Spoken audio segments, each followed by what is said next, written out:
This last week in Brussels before the summer break has been a very busy one and a very important one. We've been voting on things like public procurement, which is the rules which are so important for Welsh companies and for promoting Welsh produce.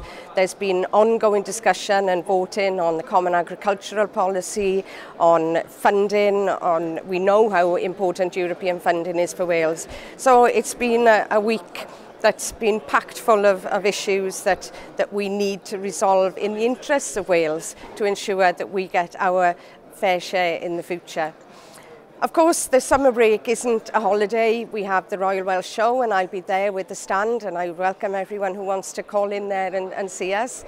I'll be at the Eisteddfod where Plaid Cymru has a stand, and there are various meetings and activities taking place across Wales, and I hope that I'll meet many people during the summer before we're back at the end of August, ready for the challenges that face us again then on deciding on these important issues for Wales and for our future in Europe.